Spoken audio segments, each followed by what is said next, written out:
Namastê. Boa noite, bem-vindos.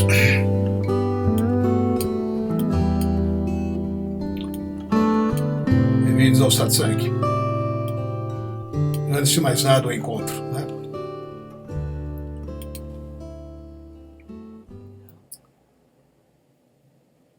Espero que estejam bem. Só a gente poder estar aqui, a gente está bem, né?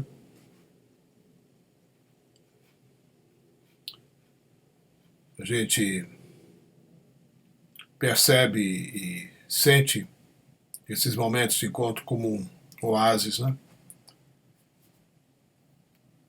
Aquele sagrado espaço em que você pode parar de olhar um pouquinho para fora, ou pelo menos priorizar o olhar para dentro.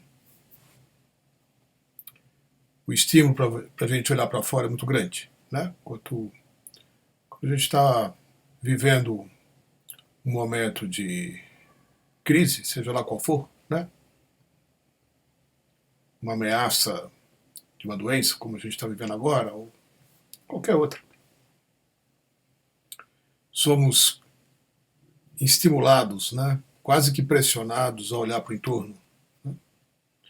Porque afinal de contas todo mundo está falando, todo mundo está comentando, televisão não fala em outra coisa, né? Bombardeio de notícias alarmantes pedindo para que a gente se acalme, né? Então é um momento interessante, né? Porque parece que se você se voltar para dentro, está cometendo alguma coisa errada, está fugindo de uma atitude que se espera, uma vez que você está se isolando dos eventos externos, né? E é verdade, a gente está se isolando aqui, né, dos eventos externos, mas não é bem assim, a gente não está se isolando. Na verdade, a gente está dedicando esse espaço para compreender como eventos externos mexem com a gente, né? Ninguém está isento de ser tocado, positivo ou negativamente, né, pelas coisas que acontecem em volta. Somos todos suscetíveis a esse tipo de situação, né? Não dá para a gente fingir que não tem nada acontecendo, né, que nem uma avestruz, e botar a cabecinha dentro de um buraco e deixar, né, a casa cair como se nada tivesse acontecendo. Não, né? Não é isso. Não é isso, né? Isso seria irresponsável e seria o contrário do que a gente propõe, né?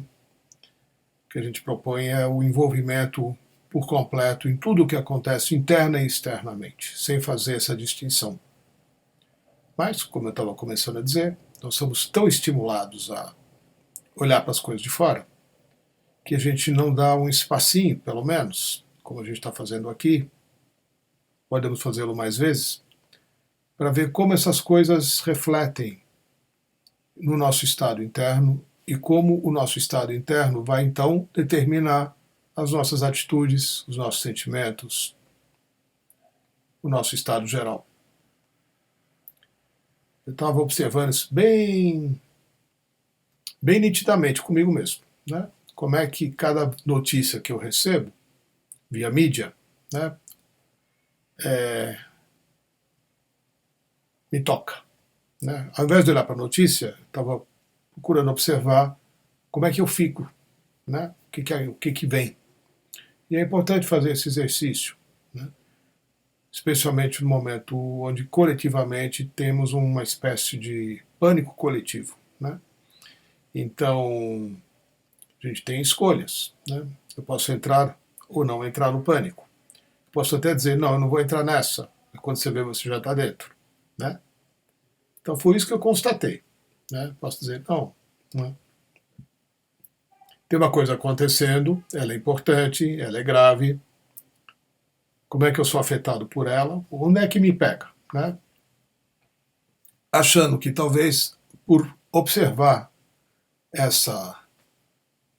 esse processo todo de uma postura um pouco distanciada, eu não seria afetado. No entanto, eu senti no corpo, né? Ontem o dia inteiro eu senti uma coisa no meu corpo, né? e falei, nossa, que interessante, né? Senti várias coisas, né? Desagradáveis.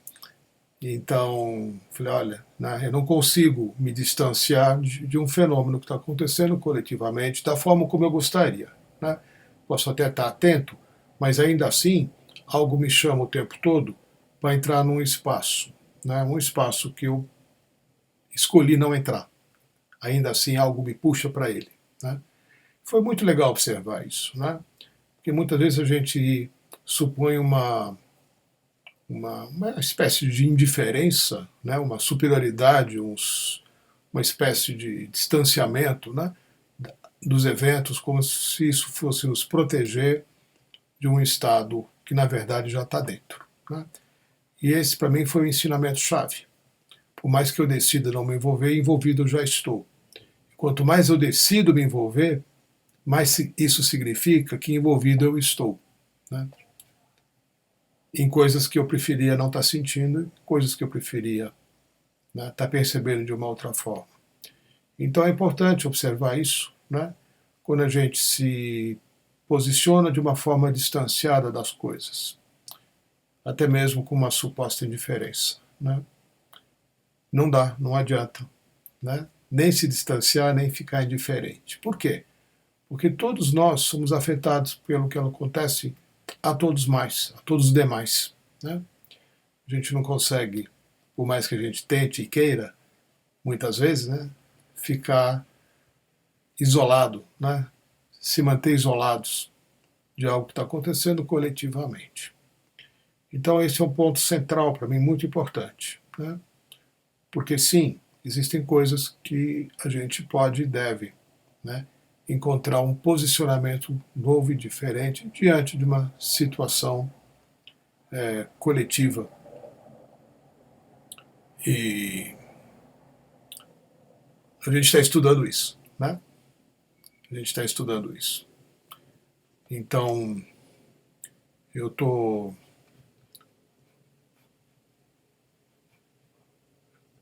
estou dedicando o encontro a isso, né? A olhar para isso, porque eu acredito que todo mundo, de uma forma bem significativa, né, está sendo impactado pelos eventos externos. E antes de eu entrar no tema novamente, né, eu vou só responder aqui uma pergunta que me foi feita pela Aline. Espero que você não esteja aí, Aline.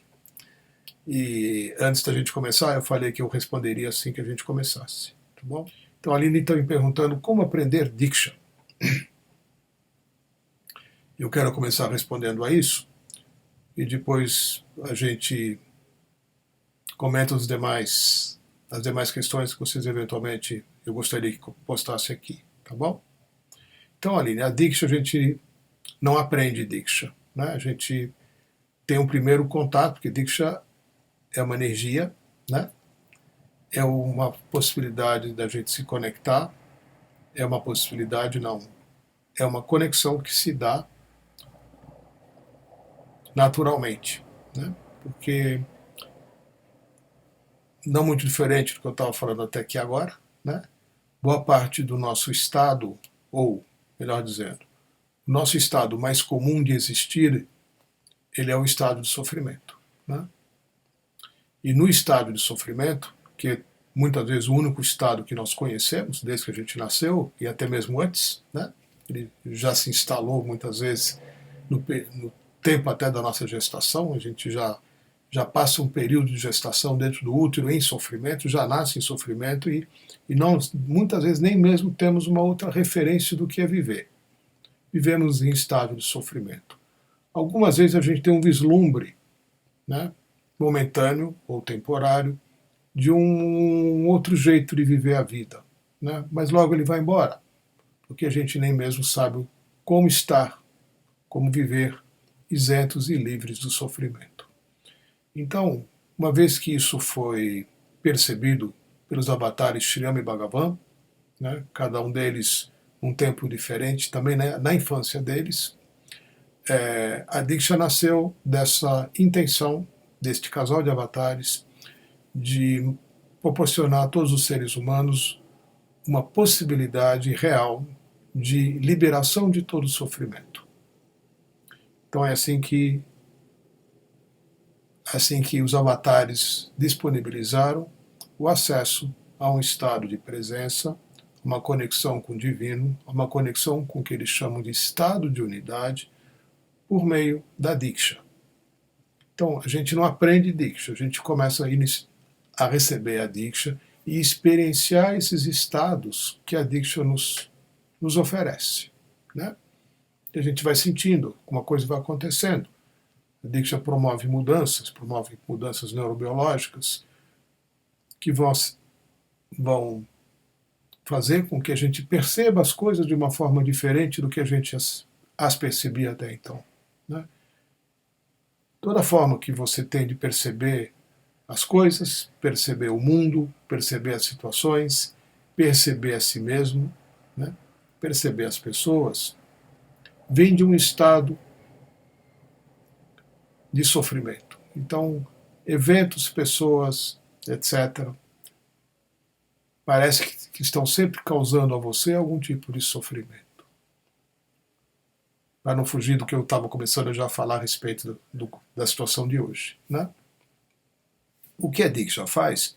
Primeiro, ela vai fazer com que você perceba as coisas de outras perspectivas, de outros ângulos. Né? Que você tenha uma expansão no seu olhar, você tenha uma capacidade, uma possibilidade de chegar ao que a gente chama a visão da águia. Né? A águia, ela tem uma visão que vai muito além, né? Porque ela alcança alturas muito grandes, né? E de lá ela consegue enxergar a vida e as coisas que estão abaixo dela numa distância que a gente nem imagina. Né? Só quando a gente tem uma experiência de voo, né? De helicóptero ou do que seja, de avião, né? De balão ou outra, né? Que a gente tem uma ideia do que é olhar para algo que está mais longe. Fora isso, a gente enxerga mesmo só um pouquinho ali na nossa frente. Né? Então, como a gente não enxerga muito longe, como a nossa visão é limitada, né? A gente também chama de visão da minhoca. Né? A minhoca mal enxerga alguns centímetros, né?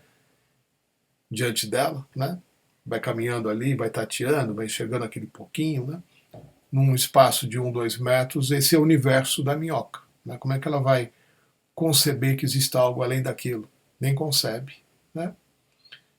Diferentemente da visão da águia. Então,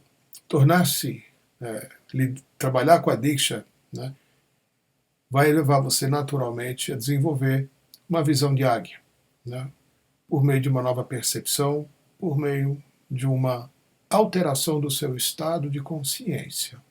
É isso que a Diksha faz. Então a gente não trabalha, né, a gente não aprende Diksha, né, a gente sente o que a Diksha né, realiza na gente, né? E quando a gente se sentir motivado para tanto, a gente pode eventualmente fazer um curso de iniciação para se tornar alguém que passa isso para mais pessoas. São os doadores de Diksha. Então a melhor forma de você aprender sobre a Diksha é você receber Diksha. Né? Pelo menos uma vez por semana, né? Ou mais. Né? Porque naturalmente você vai sendo capaz de observar o que ela provoca em você, o que ela transforma em você, ou como você é transformada por estar acessando um outro estado. Depois, né, se você sentiu, né, que você gostaria que mais pessoas tivessem a possibilidade de acessar isso que você está acessando, de viver isso que você começou a viver, você faz uma iniciação como doadora de Diksha. Então é um curso que é oferecido. Né? Eu ofereço tipo 2, 3 vezes ao ano. Estou me programando em breve para fazê-lo aqui em São Paulo. Né? Ou, quando tem um grupo de pessoas, pelo menos 10 a 15 pessoas, eu me desloco até onde elas estão no final de semana e ofereço esse curso. Né? De vez em quando isso acontece assim também. Né? Eu sou convidado por um grupo de pessoas que quer formar um grupo, né, de doadores de Diksha e oferecer o acesso a essa energia para mais pessoas da sua região. Aí eu vou até lá, tá bom? Se tiver mais uma dúvida mais específica, aí você pode voltar a colocar aqui, tá bom, Aline?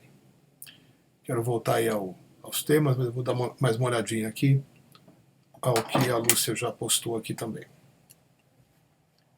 Oi, Lúcia.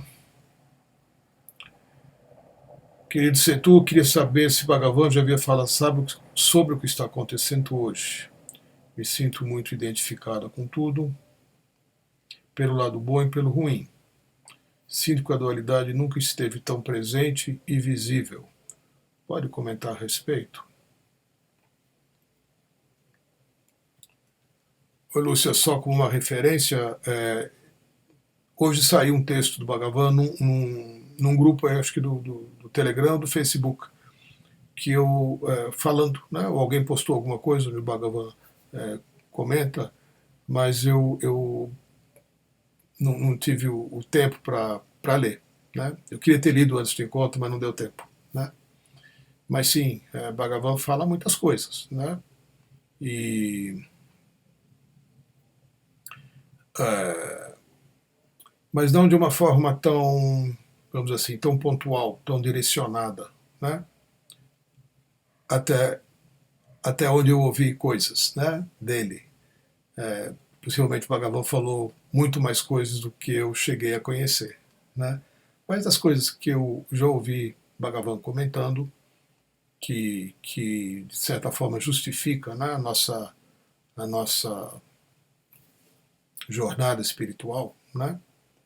Ele tem, Bhagavan, o que eu sempre me admirei muito nele foi essa. Estou falando agora para a Aline, né, da visão da águia. Né?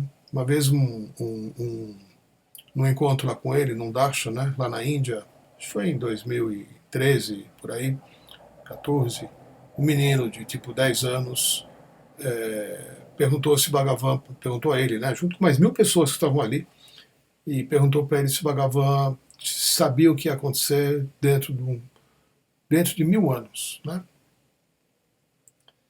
E eu na hora assim reagi, falei, não, mas que pergunta besta, tal, né? Achei que aquilo não cabia ali naquele momento, tal, que era, não tinha, né? Pois é, Bhagavan tinha uma visão para 1000 anos, né? E eu fiquei muito surpreso, né? Falei, nossa, né? Que demais, né? Ele relatou então, né, coisas que eu não sei recolocar aqui agora, mas ele tem sim uma visão para uma linha do tempo muito além do que nós somos capazes de imaginar. Né? É a visão da águia, de uma outra águia. Né? Uma visão que vem de um estado de consciência de um avatar. Então a visão de Bhagavan incluía muitas coisas, né? Desde de como nós nos moveríamos aqui no planeta Terra, né? Que em pouco tempo talvez não seria mais necessário fazer uso de nenhum recurso tecnológico, né? Nós nos transportaríamos simplesmente saindo do corpo e nos deslocando no tempo e no espaço e para fazer o que precisa fazer, e, tipo assim, deixa seu corpo pendurado num galho de uma árvore né, vai até a África, vai até a Índia, vai até a China e volta, né, na velocidade da luz, né? Enfim, ele foi descrevendo uma coisa que nos surpreendeu muito, né? Com relação a essas transformações externas, né? E com as transformações também internas, né? Ele descreveu o estado de unidade, né? Ele descreveu o que é nós, como humanidade, vivermos isentos, né, de qualquer necessidade de nos manter dentro de fronteiras geográficas, né? Ou seja, né, não tem essa de Brasil, Paraguai, Uruguai, Argentina, Chile, Colômbia, Venezuela, não sei o quê, né? Hoje estão aí, né, fechando nossa fronteira com a Venezuela, né? Falei, nossa, para quê, né? Fechar a fronteira, né? Por que os seres humanos da Venezuela não podem estar junto com a gente ao lidar com uma situação difícil? Né? Assim como os demais países que fecharam. Né? A Argentina também já fechou a fronteira para o Brasil e por aí vai. Né? Então, quando o Bhagavan fala, de um novo momento da gente viver, né, aqui na Terra, ele descreve já como uma humanidade que vive isenta da necessidade de manter e proteger fronteiras, né? Não tem essa de fronteira, todo mundo é uma coisa só, né? E essa percepção vai ficando mais real, mais verdadeira, né? Não uma coisa utópica, né? Não uma coisa conceitual, mas sim uma coisa que vai ser o nosso jeito natural de viver aqui.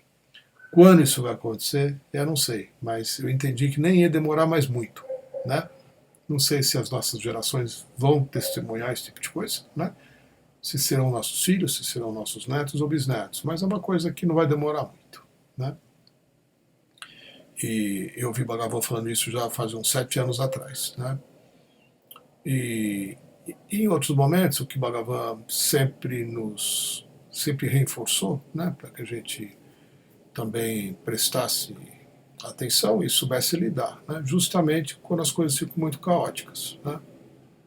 Eu ontem na sessão de Diksha lembrei mais uma vez, né, que todos nós vivemos com um pé numa era e outro pé em outra era, né. Nós nascemos na Kali Yuga, na Era do Ferro, né, que é um tempo onde a consciência humana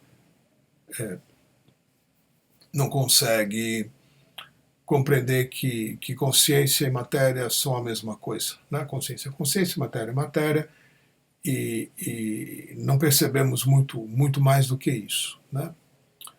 E a mudança de era que se deu em 2012 para a Era Dourada, para Satya Yuga, né? Kali Yuga, Era do Ferro, e Satya Yuga, a Era Dourada.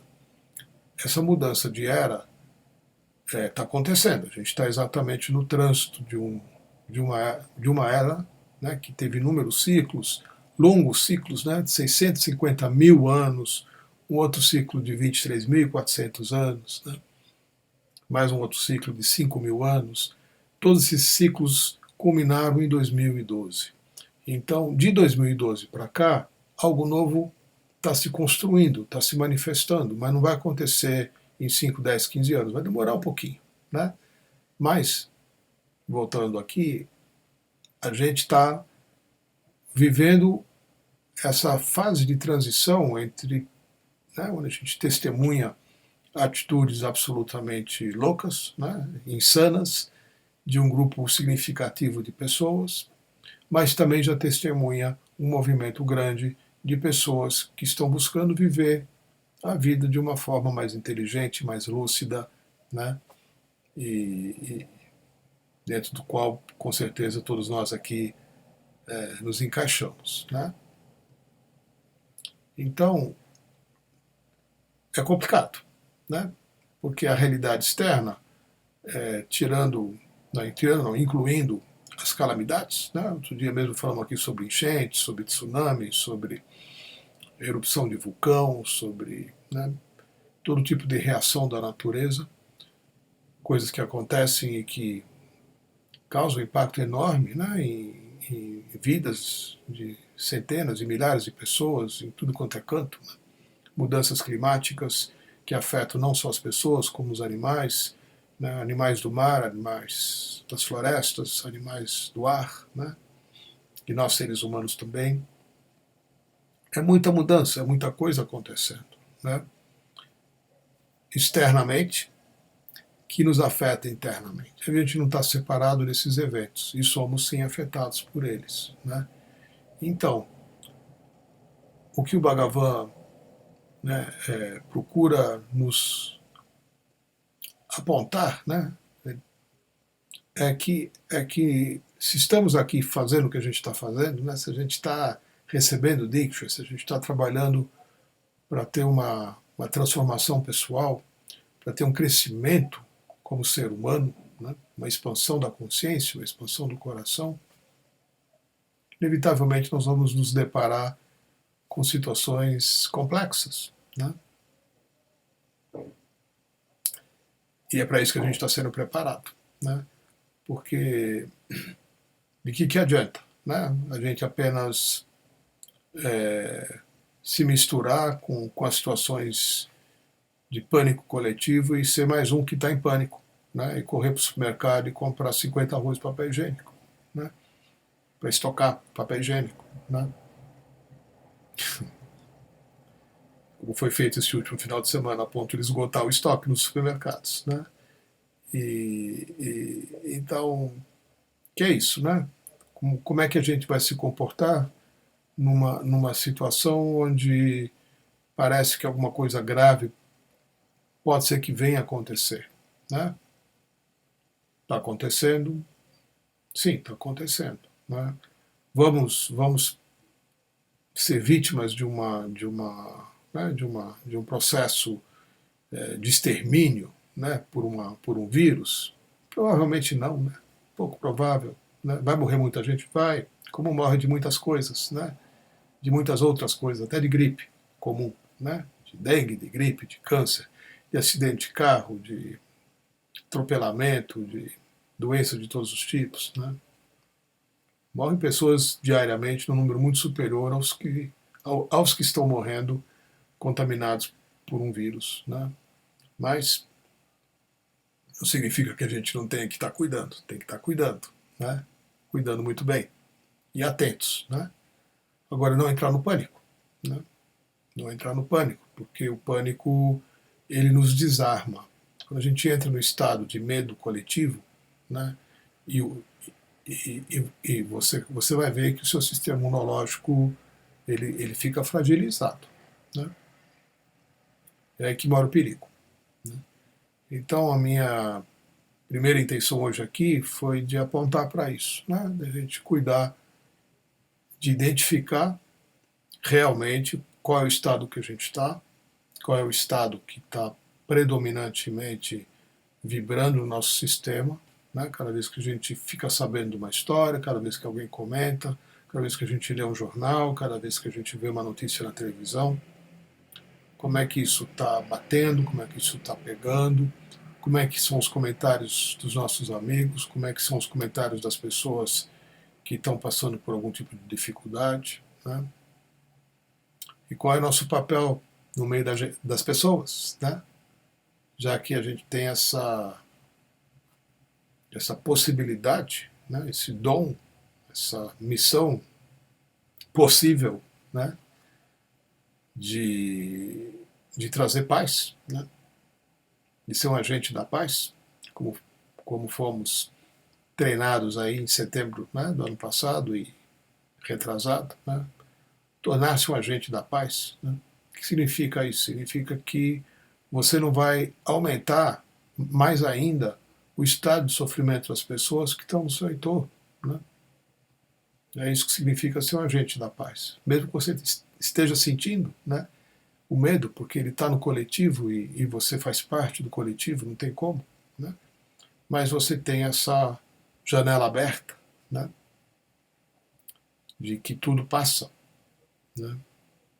E que seja lá o que vier a acontecer, é o que vai acontecer a você. Não tem em nada, em nada, em nada que o medo possa vir a ajudar você de alguma forma, né? Não tem como se proteger do inevitável, né? Mas sim, tem como se proteger daquilo que é aberto pelo medo, né? Que se instala no coletivo. Então, sim, né? Vamos tomando todas as precauções óbvias, né?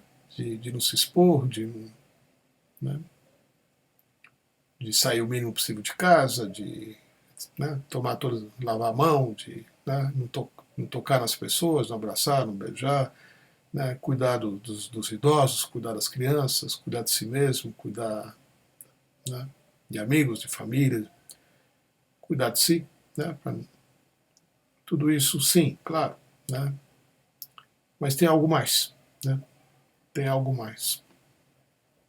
E esse algo mais a gente tem que encontrar aqui, né. Esse algo mais é um estado. É um estado onde você está livre do sofrimento, né, psicológico. É importante a gente fazer uma distinção do que seja dor e o que seja sofrimento psicológico, né? Dor é uma coisa que todo mundo sente, né? Todo tipo de dor. Todo tipo de dor, né? A gente sente, os animais sentem, até as plantas sentem dor, né? Então a dor é uma resposta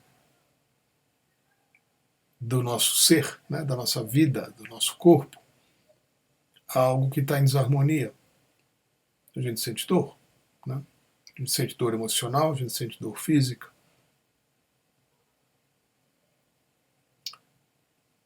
E a gente sente dor espiritual, né? Agora, sofrimento é aquele estado em que você está sentindo algo que não aconteceu.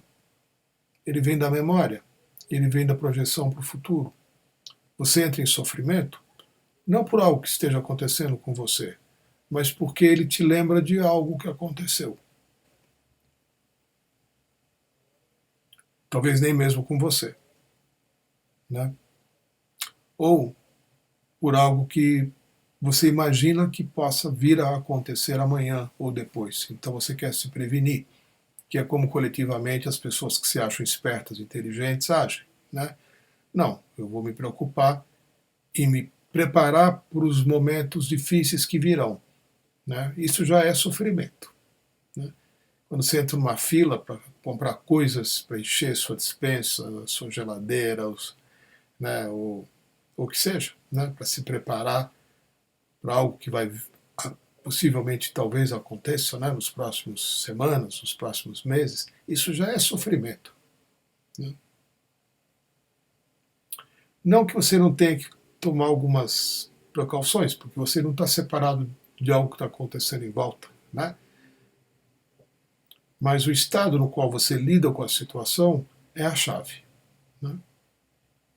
Não só para você lidar consigo mesmo, mas como também aquietar e acalmar aqueles que estão em volta. Eu tenho recebido mensagens em grupos de algumas pessoas que eu admiro, assim, que eu gosto, né? Que são pessoas que eu conheci, que estiveram perto, né, de mim, de diversas formas. Pessoas que eu respeito, que são pessoas inteligentes, sensíveis, e que já têm uma boa experiência de vida, têm uma boa caminhada, né, por muitas coisas.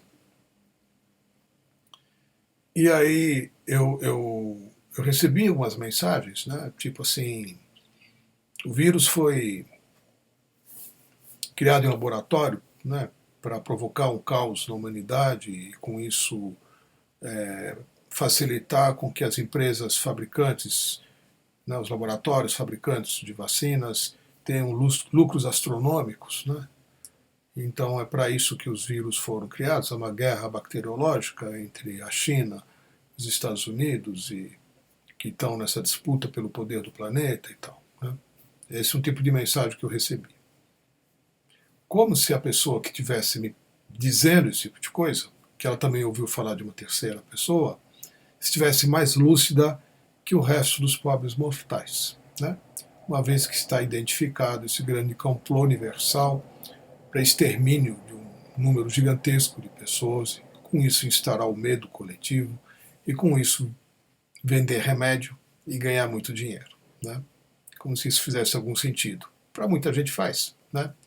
Até para pessoas que estão aqui no poder do Brasil, né? Outras pessoas entendem que, como eu também vinha falando a respeito de ciclos, né, que estamos vivendo num tempo em que o nível de inconsciência, né, na humanidade chegou a um ponto tal que a própria estrutura da Terra né, teria que passar por um processo de purificação e limpeza para que a gente possa vir então a viver num outro estado, né? E isso demanda numa destruição, né, de tudo que existe para que algo novo venha a nascer. Outro tipo de história que eu já ouvi, e bastante, né, de gente que eu gosto, de gente que eu respeito, como mensageiros, né, tentando encaixar os eventos externos num conceito, né, numa percepção que faça sentido, né? e por aí vai, né? Então, eu tenho assim, um posicionamento assim, eu escuto, né? Eu acho que é legal a teoria, né? O que seja, pode ter sido uma mensagem psicografada, pode ser alguém que, né, que recebeu um, né, um aviso, né, de algum grande mestre ascensionado. Para mim não importa muito, né, de onde veio, né, a percepção. E o que me importa é como é que essa fala ou essa visão ressona dentro de mim, né? Porque o que eu aprendi assim como norte para mim mesmo, né, é que quando uma coisa faz muito sentido para mim, né, muito mesmo, né, eu tenho uma sensação física de abertura no coração, né, e eu decidi que é isso que eu chamo de verdade, né. Quando uma coisa me é dita ou é demonstrada, ou eu sou submetido a ela, ou eu passo por ela, tenho uma experiência, né, e ela causa uma abertura, uma liberação, né, um estado de alegria mesmo, de leveza, né, eu a chamo de verdade. Tudo que não me traz esse tipo de coisa, eu rejeito.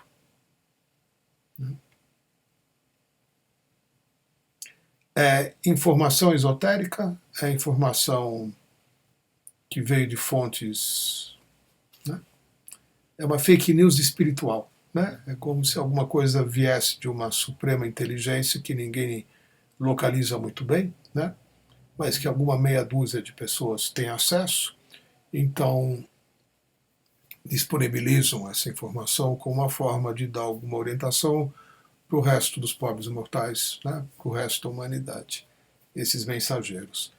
Então, quando tem essas coisas coletivas que está pegando todo mundo, né? Surgem também essas mensagens, né? Direto, eu recebo um monte. Né? Eu respeito, mas elas não servem para mim. Né?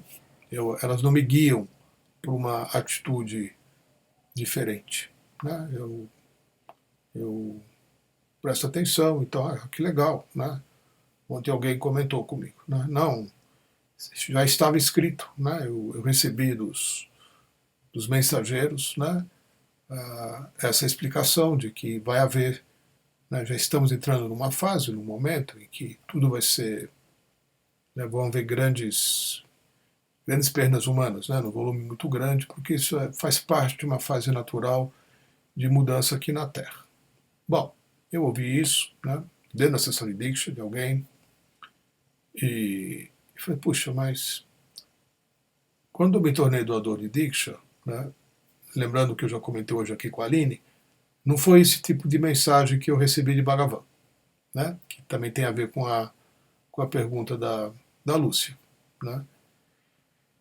Bhagavan nunca sugeriu que nós nos preparássemos para uma grande faxina, né, na humanidade, né, por meio do vírus A, B ou C, né, ou de uma grande calamidade. Né.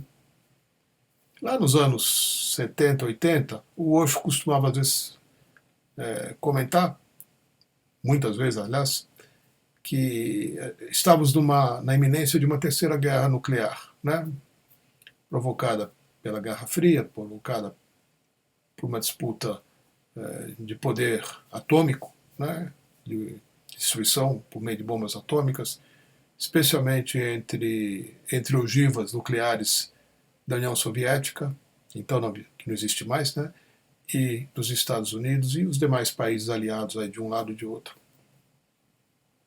E que se esses dois lados não entrassem em entendimento e minimamente, né, basta um lado apertar um botão, o outro também aperta um botão e ambos os países têm o poder, já tinham, né, na época, hoje deve ter mais ainda, o poder de destruir o planeta pelo menos umas 300, 400 vezes. Né, tamanho poderio das armas nucleares estocadas pelo planeta todo por esses dois países e mais alguns outros. Né. Então, se os dois lados não se entenderem, o potencial de destruição de todos nós em poucos segundos é absurdo, né? Não é que vai lá e mata as pessoas de uma cidade ou de um país, não, é um extermínio geral de todos os seres humanos pelo irresponsável ato de duas pessoas loucas, né? Na época acho que era o Nixon, o Reagan, e depois o Nixon, sei lá mais quem ali, que veio depois, né? E o Gorbachev, né? Quando os dois fizeram as pazes, né? O que rendeu um prêmio Nobel da Paz para o Gorbachev, hoje parou de falar dessas coisas, né? Mas sim, né? A gente está sempre numa espécie de... Sempre está presente a possibilidade de haver um extermínio coletivo de tudo e de todos. Quem sabe daqui a não sei quantos mil anos a raça humana volte, né, a habitar o planeta novamente, né? Então, esse tipo de visão, né, que acompanha muitos grupos espiritualistas, acompanha... Né, é interessante, né? Mas como é que é meu momento aqui hoje? Como é que eu estou vivendo a minha vida? Como é que eu estou cuidando, né, das pessoas e coisas pelas quais eu me responsabilizei, né?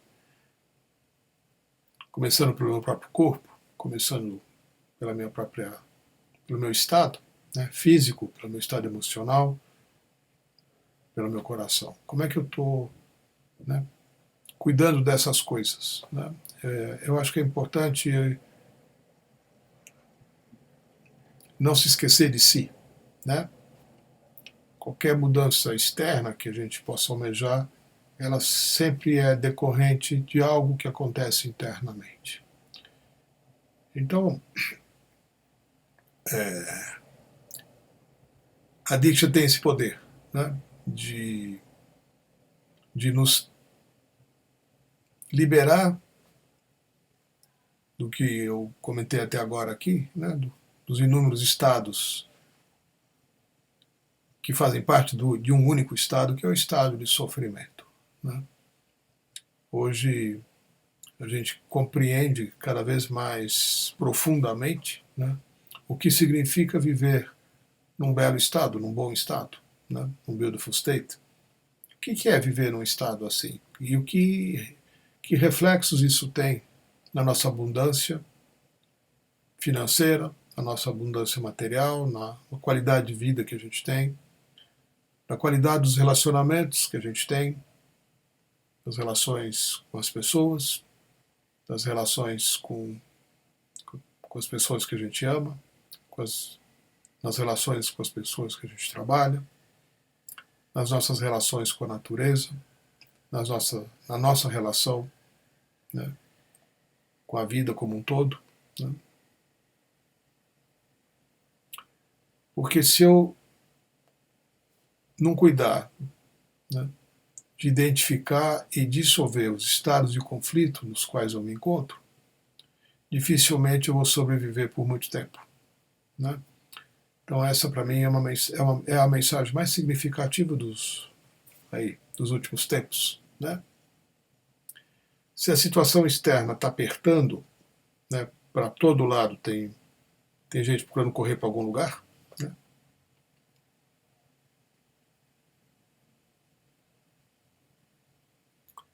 Que grande oportunidade eu tenho de botar em prática tudo que eu já aprendi, né, a respeito de estados de conflito e experimentar o que vai acontecer com a minha vida e com a vida daqueles que me cercam quando eu começar a me mover vida fora, livre de todo sofrimento. Não quer dizer livre da dor, né? Livre do sofrimento, porque sofrimento é um estado psicológico. O sofrimento é psicológico. Dor é outra coisa. Sofrimento é psicológico. É aquele estado mental que vira emocional, que vira medo, né? Que vira pânico, que vira ansiedade, onde você, por conta das coisas que você tem na memória, você projeta um futuro assustador e você já é tomado pelo medo, pela própria projeção que você mesmo fez. Então, isso é sofrimento. Isso é sofrimento psicológico. E isso a gente tem que encontrar a saída, né? E a saída é despertar. A saída é você se desvencilhar de todo um estado mental e emocional que te mantém assim e que sustenta esse estado. Para isso que serve a Diksha, né? Não só a Diksha, como inúmeros outros processos que estão sendo massivamente oferecidos, né? Para a gente sair dessa, logo, né? Sair logo, entrar em outra. E recriar, né, o universo num outro tipo de alinhamento, né?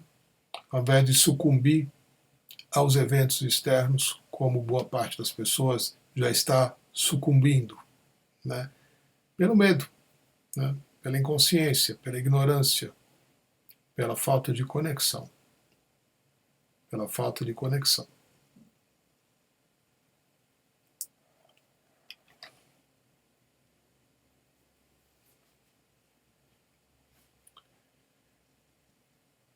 Espero que faça sentido essas coisas que eu estou falando aqui para vocês, né? Eu vou respirar um pouquinho e vou dar dando um tempo aqui para vocês usarem o espaço também para postarem mais alguma coisa que vocês gostariam que eu estivesse comentando aqui, tá bom? Ô, Lúcia, nem era a minha intenção acalentar a alma de ninguém, viu? Assim, as coisas que eu falo aqui nem tem esse objetivo, né? Que bom que isso aconteceu com você. Às vezes a gente toca em certos assuntos, às vezes a pessoa fica mais tranquila, ela fica mais, né, mais ansiosa ainda, né?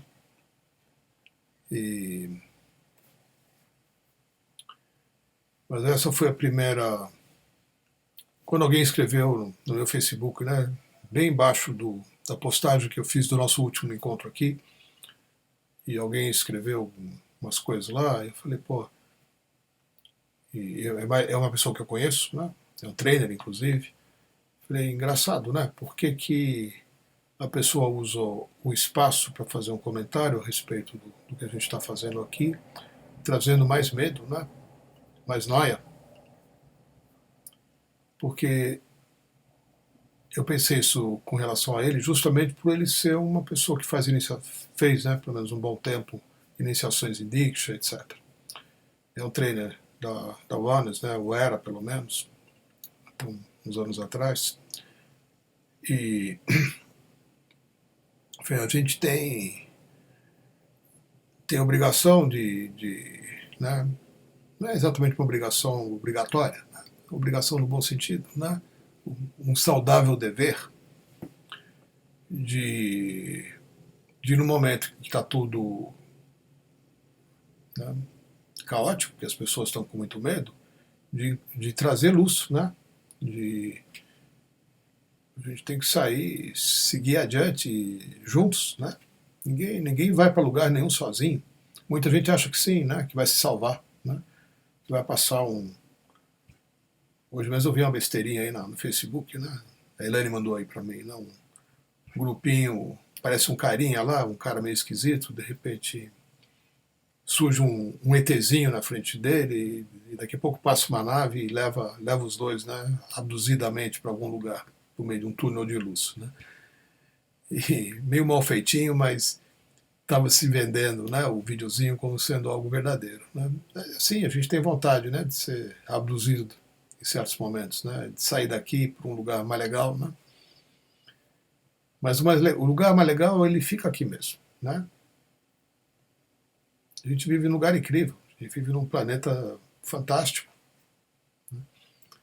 Nós temos oportunidades fantásticas, fantásticas, como seres humanos, né? Isso foi uma das coisas lindas que o Osho apontou sempre para a gente, né? O inferno é a sua mente, né? E o paraíso é você viver aqui e agora. Então o paraíso não vai acontecer para a gente o dia que a gente não viver mais aqui e sair do corpo e for para né, para alguma outra dimensão, para algum outro reino de seres superiores. Não.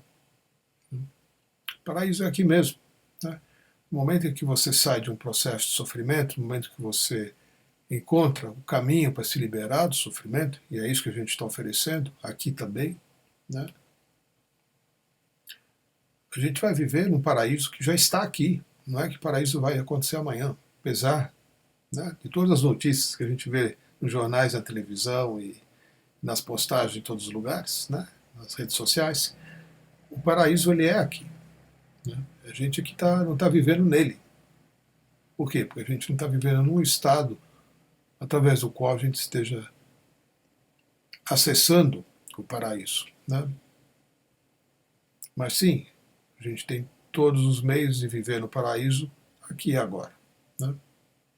E de sair do inferno.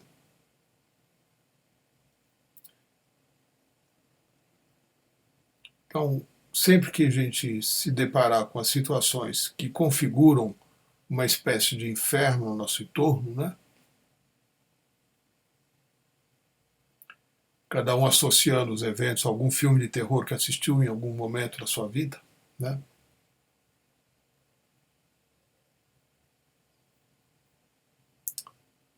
Que foram criados também desse jeito, né? Então, muita atenção. E quando a gente se encaminhar, e a gente vai se encaminhar, a gente já está se encaminhando a viver plenamente, permanentemente, num belo estado, né, livres do medo, a gente começa a ajudar outros, né? Então, um dos passos para que isso ocorra é você identificar que você está com medo, não negar que você está com medo, né? Um segundo passo, eventualmente, é investigar que medo é esse.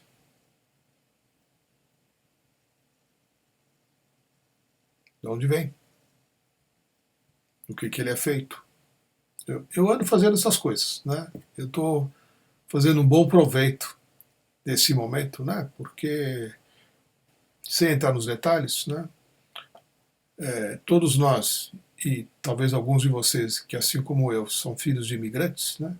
Gente que veio fugido da guerra, como é meu caso, né? Os meus pais, meus avós, vieram da Alemanha, vieram fugidos do nazismo, vieram como refugiados da Segunda Guerra, perseguidos como judeus, por sermos judeus, né? Então, essa memória de que algo está acontecendo está presente, né? Eu não estou isento de sentir coisas que os meus pais, meus avós, meus bisavós, etc., sentiram em algum momento da vida deles, né? Então, se surge uma ameaça coletiva, eu vou acessar também uma memória, vamos chamá-la de memória celular, né? Talvez até um código genético, que tenha, né, que já tenha vivido certas coisas, não pessoalmente, mas está no sistema, né? Essa é a investigação que eu estou fazendo, estou aproveitando, né? Porque o que acontece? Quando você vê, você está tomando decisões, fazendo besteira, saindo correndo, ou se armando de inúmeras formas, né? Ou ficando doente para se desligar da realidade, como uma forma de você responder a algo que está no coletivo, mas que de fato está mexendo com uma memória sua que você nem sabe direito, né? Mas ela existe, ela está aí. Você não está separado dos seus antepassados, você também não está separado das coisas, e do sofrimento, e das dores e dos medos que os seus antepassados viveram. Tudo isso, numa situação como essa, volta, né? Pode ser um extermínio coletivo do Holocausto, e agora é um extermínio coletivo por meio de uma doença, né? O que importa é que muita gente está sujeita a ser exterminada, né? Isso é um horror, né? E o estado de horror não é de hoje, ele já vem também de outros tempos, das guerras mundiais, primeira, segunda e outras que vieram antes, guerra de 100 anos. Imagina uma guerra de 100 anos. Você nasce na guerra e morre ainda durante a guerra, né? Sem nunca ter vivido ou visto nada que não fosse guerra. Como é que você vai nascer de novo não lembrando disso, né? uma guerra de 100 anos, consigo conceber isso, né? De nascer e morrer, passar a vida inteira onde tudo que está em volta é guerra, só gente com medo, só gente fazendo uso da violência, só gente bombardeando, sendo bombardeada, né? E fugindo ou perseguindo, fora as doenças, né? Para as quais não havia cura, doenças banais, né? Um tempo que não havia antibiótico, não havia vacina, não havia nada. Então, nós temos muitas memórias, né? E elas, mesmo que a gente não tenha consciência de todas, né, elas estão no nosso sistema como humanidade, né? Então, uma coisa que começa a afetar o coletivo, as nossas memórias vão contribuir de alguma forma para que a gente fique meio esquisito, né? Para que a gente perca a serenidade. Então, por último, quero sugerir que vocês façam a meditação da mente serena. Procurem, tá? É uma meditação que dura exatos 3 minutos. Se eu pudesse, eu faria aqui agora com vocês, mas eu não estou preparado para isso, né? É uma meditação muito simples, que dura exatos 3 minutos, e dá para fazer uma vez. Se você não ficar bem, faz mais uma. Se você não ficar bem, faz mais uma. Dá para fazer umas 5 vezes seguidas, que nem isso leva meia hora, né? Procurem se informar. Se vocês não acharem os links para fazê-lo, escreve para a gente, tá bom? E a gente posta aí no canal do Telegram ou manda por e-mail, enfim, a gente dá acesso a isso de alguma forma, né? Tem no YouTube? Eu acho que tem, né? Tem a original sendo conduzida pela Pritaji, e tem uma versão em português, né, uma meditaçãozinha guiada, muito fácil de fazer, muito simples, né, que já vai fazer com que o seu estado emocional e mental encontre um alinhamento, né? Então fica aí a sugestão, chama Serene Mind, né, ou Mente Serena, meditação da mente serena, criação de Pritaji, e você encontra ele também no site da ONU Academy, ONU Academy Brasil. Enfim, se você não souber, não conseguir achar, pede ajuda que a gente encaminha, tá bom? Eu vou me preparar para a Oneness Meditation agora. Sempre lembro que ela é parte integrante aqui do encontro. Eu fecho o encontro aqui e daqui a 15 minutos a gente reabre uma outra sala para oferecer a Oneness Meditation, que vai também vir com a intenção da gente lidar com esse momento a partir de um bom estado. Bom? Namastê. Gratidão pela presença.